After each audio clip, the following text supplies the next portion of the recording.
Ek wil 'n vraag vra. Dink jy Suid-Afrikaners is gasvry? Is jou omgewing nogal gasvry teenoor mekaar? Ek vra dit nie, behalwe om een rede, naamlik die Bybel vereis dat ons gasvry moet wees. Verstommend, ons vergeet dit. Daar is byvoorbeeld 2 tekste waar daar spesifiek gesê word 'n ouderling moet behalwe ordentlik en beginselvas en 'n regverdige mens, moet hy ook gasvry wees. Dit staan hier in 1 Timoteus 3 vers 2. 'n Ouderling moet onberispelik, nugter, verstandig, beskaaf en gasvry wees. Titus 1 vers 8. Hy moet gasvry wees, liever wat goed is. En dan staan daar in 1 Petrus 4 vers 8, bo alles moet julle mekaar hartlik lief hê, wees gasvry teenoor mekaar sonder om te kla. Verstommend, so asof ons dit vergeet. Nou goed, in daai tyd was gasvryheid rede vir oorlewing, want 'n reisiger daai tyd het nie veilig in sy kar gery, oral veilig beskerm nie. Hy het alleen weerloos gestap, afhanklik van gasvrye mense in daai landstreek. En hy sou koud en honger geslaap het, behalwe as gasvrye mense hom ontvang het. Wat is die definisie van gasvryheid? Gasvryheid beteken nie onthaal in jou huis oopstel. Beteken ook nie onveilig en dom optree nie. Gasvryheid beteken eintlik dat jy oplettend sal wees en dan iets sal doen daaromtrent. Bloot dat jy sal oplet en raak sien wat is die behoeftes van verbygangers, mense wat nie jou eie mense is nie. Oogkontak maak, sien hulle dalk raad, hulp, ondersteuning nodig, hulle is onseker, hulle is afhanklik. En dan as jy dit raak gesien het en dit gevoel het met empatie, dan doen jy iets daaroor. Jy glimlag, jy gee raad, jy gee dalk hulp. Natuurlik eers heel teen die einde dalk kos, verblyf, slaapplek. Weet jy wat was die effek van gasvryheid op die Christendom?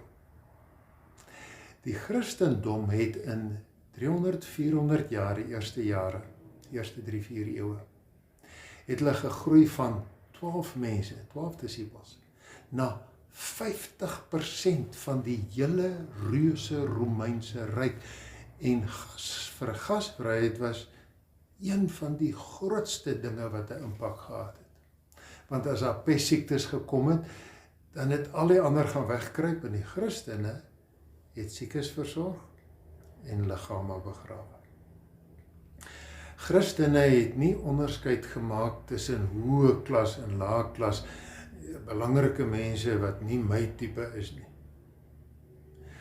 Vir hulle was 'n slaaf en 'n vryman dieselfde en het hulle net so hanteer. En hulle het daarmee liefde prakties uitgelewe. Dit het die omgewing beïndruk en die Christendom laat enorm groei. Wie is vandag die mense wat gasvryheid nodig het? Eintlik die alleen mense, soos daai tydse mense wat die alleen reisigers was. Die alleen reisigers vandag is die nuwe mense, die eenkant mense, die anderster mense. Die nuwe mense is mense wat nuut intrek in ons omgewing, nuut by jou werk aankom, nuut in 'n sekere fase ingaan, getroud of baba of aftree. Hulle is vreemd, hulle staan so af en rondkyk, totdat jy sê, ek sien raak, kan ek help?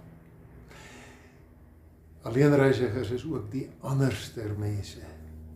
Dis die mense wat nie my soort is nie. Hulle praat nie my taal nie. Hulle is jonk en ek is oud. Hulle is man of vrou. Hulle is wit en ek is swart. Dis die mense wat ek nie natuurlikerwys raak sien nie. Maar as ek hulle raak sien, en ek glimlag, dan gebeur daar iets. Die alleenreisigers is ook die eenkant mense, die teruggetrokkenes, die wat amper kluisenaars is, die wat jy 5 keer moet uitnooi voor hulle daar kom, maar nooi asseblief uit, want hulle het dit baie nodig.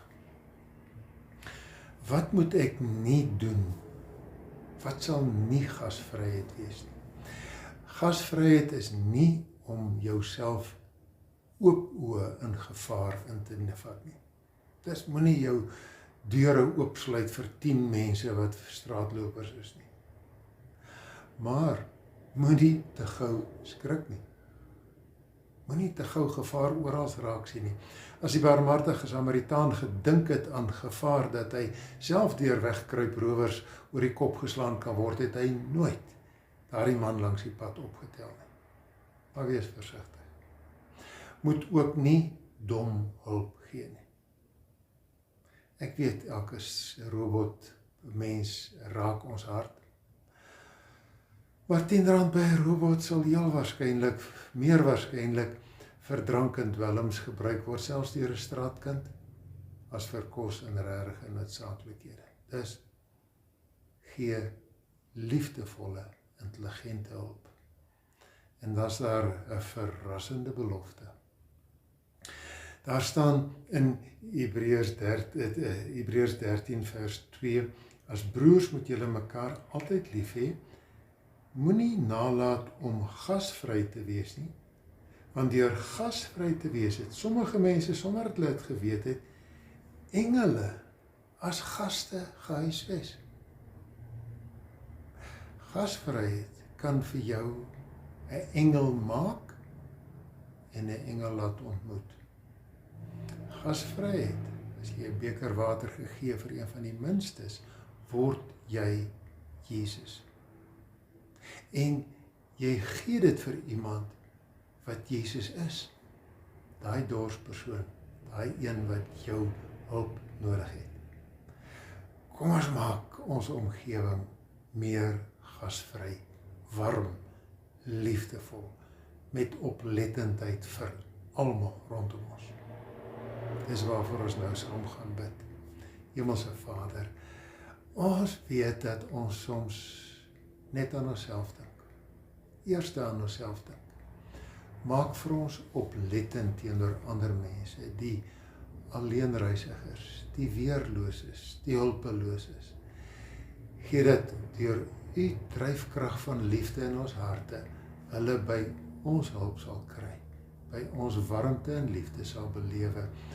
Maak elke kerk gasvry vir nuwes, vreemdes, anderster mense. Maak ons samelewing 'n gasvrye samelewing in Suid-Afrika, omdat Christene dit hier inplant. Ons bid dit in Jesus naam. Amen. Mag u vandag gasvryheid gee en ontvang. Seën mense.